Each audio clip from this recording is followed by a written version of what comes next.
It's not only HMI's lead inspector for business studies who thinks that balance sheets are difficult to teach creatively. Many teachers would agree. There are some subjects in most disciplines, but certainly in business, which are, by their very nature, they're beyond most kids' experience. How many children aged 14, 15, 16 actually have to prepare a balance sheet? David Connolly's devised a pair of lessons which use topicality and relevance to help his Year 11 pupils at Dixon's City Academy in Bradford to get through this element of the GCSE Applied Business syllabus. Leeds Football Club, you might remember, had a very, very clever solution to some of its financial problems. They sold it to government and rented it from them instead. Sold what? Ground. Often David's first task is to correct pupils' preconceptions about balance sheets. The students themselves have a misconception that teaching finance is the same as being taught maths. And so those students who have decided already before they come to the lesson that they can't do it. And you've got to break that barrier down, and that's the most difficult thing. This programme shows how David's lessons engage pupils in the traditionally dry and difficult area. And you can find his lesson plans and other helpful advice on the Teachers TV website. To Yorkshire for, you'd get the bill out and you go, right, this person here had a salary, so you'll have to pay 99p extra. And you split it because what you're working out is your liability, your individual liability. The first lesson is a catch-up for a small group of pupils. We all recognise that a balance sheet is nothing more than a financial health check. And that's a very important word, health, because when we talk about businesses, we often talk about them like they're real people. I think it came to me one night when I was watching TV.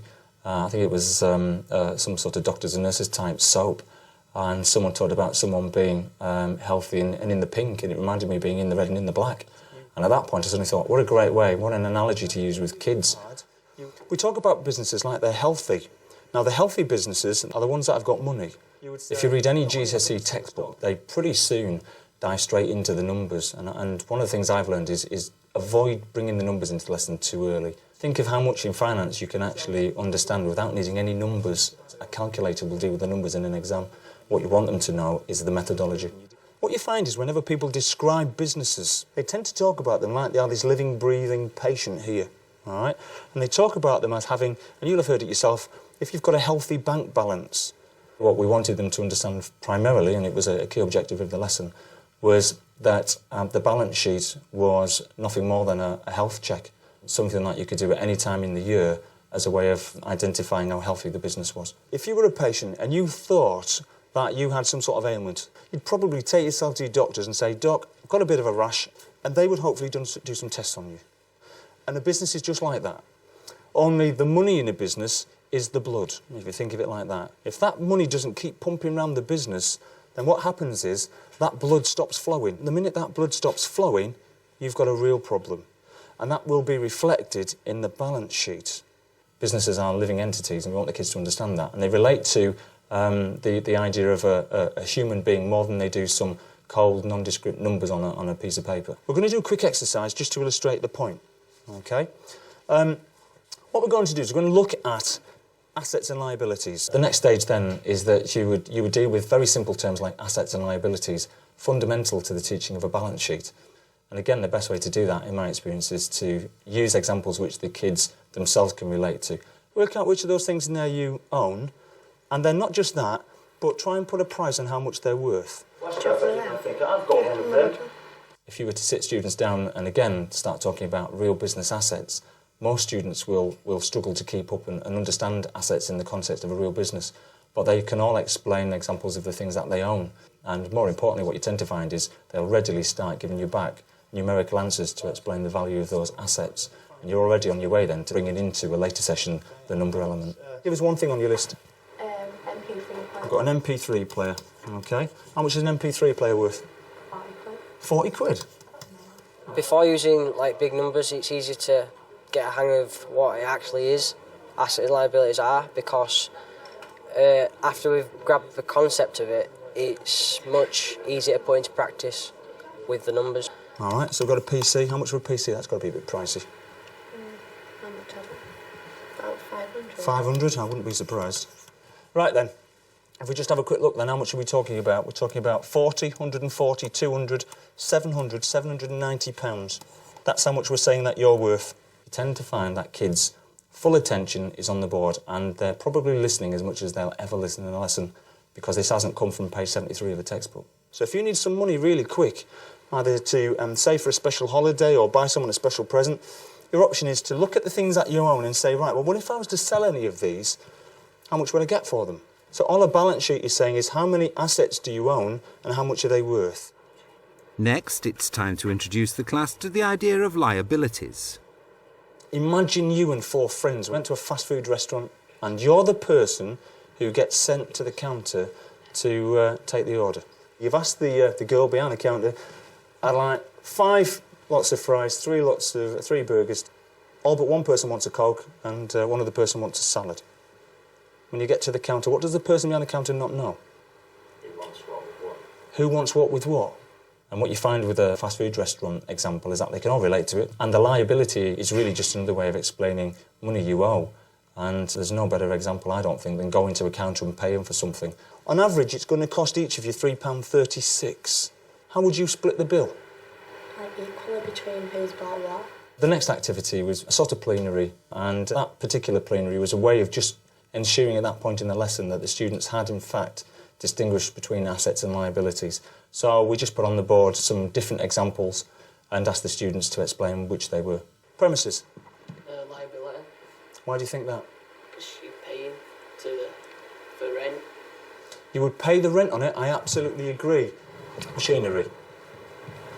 Asset. It's an asset, OK? Once you've got machinery, that's the same as your computer, isn't it? That's your machine, that's your DVD, that's your MP3 player. All pieces of equipment, you can turn them into cash and sell them. I like how he relates the business to like a person and like the health of a person, because everybody knows what happens when you go to the doctor. So if when you sat in the exam you can think, right, this bit is the same as this bit, it really helps because it brings it home for you. And from this point onwards, for everything we do in finance, I want you to think of a business as a person. And we're going to describe that person's health. And we're going to do it either by looking at their balance sheet, by looking at their cash flow, or by contributing somewhere towards break-even. If people were to say, how healthy are you, how do you work out whether you are healthy or not? How much exercise you have? Exercise to a business activity is important. If the business isn't seeing a lot of activity, if there aren't lots of customers, lots of orders, that could be a sign that things aren't too healthy. In the next lesson, the whole class are brought back together, and David moves on to an example from the real world, continuing the process of identifying assets and liabilities. Well, you're all familiar with local football club, which has had a few financial difficulties. A few of them have. On the board at the moment, what we've done is we've listed some typical assets that a typical football club might own to make sure that they could then take their knowledge and apply it to different business contexts. We're just going to give them a typical business context. Football ground. Asset. An asset, OK. Money which you owe for a new player. Kate, what do you reckon? Liability, OK, so we're going to have to pay somebody, another club maybe. Once the students have identified the 2 lists, you're ready then to start inserting some very simple numbers. And it's very important that the numbers you introduce are very simple. We don't want them to get, again, distracted by complicated numbers. We're going to give you a list of numbers like that. All right, nice simple numbers which explain now the values of some of the assets, now that we're clear on which is which, and also the value of some liabilities. What I haven't done is I haven't divided them into which. So I'm going to give you a sheet at this point which will look like that, OK? And on the sheet, all I'd like you to do is work out which are the assets and which are the liabilities, and not just that, but if you think it's an asset or a liability, I then want you to put the value and total it up.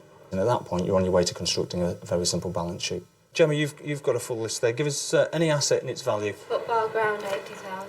All right, so the ground. It's a very simple way of proving to students what you first taught them, which is that a balance sheet shows how healthy your business is. And the best way to illustrate that is to get them to add up total assets, total liabilities, and compare the assets to liabilities figures. How many times bigger are our assets than our liabilities? The answer to that being what, Faisal? 2 to 1, all right? Twice as big. In other words, for every £1 we owe somebody, we have £2 to cover it.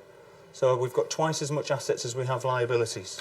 And at this point, what I'm going to do is I'm going to bring up an example of a balance sheet, as you might expect to see it in say, an exam or a real set of accounts. We then would look to put up on the board a typical but very simple balance sheet. At this point, what you really want the students to understand is the format, the actual structure of a balance sheet, so that you can then go on to prepare them for the past paper questions. Okay, now your parents sometimes might have financial problems, and what they'll do is they'll go down a list of things that they can do to get themselves out of a financial mess. And sometimes one of the first options you might think of is, well, maybe we could sell something. Okay, so you might sell the car and trade it in for a second-hand car. Leeds Football Club, you might remember, had a very, very clever solution to some of its financial problems. They sold it to government and rented it from them. Sold what? Ground. They sold the ground. All right, now you've got to ask yourself, as a football club, if we sell our ground, what will that leave us with to play in week in, week out? Yeah, but didn't part of the contract say that? They had to rent it to Leeds, and when they had enough money to buy it back, they'd be like the first option to buy Excellent, it back. that's exactly right. Topicality in a subject like mine is crucial.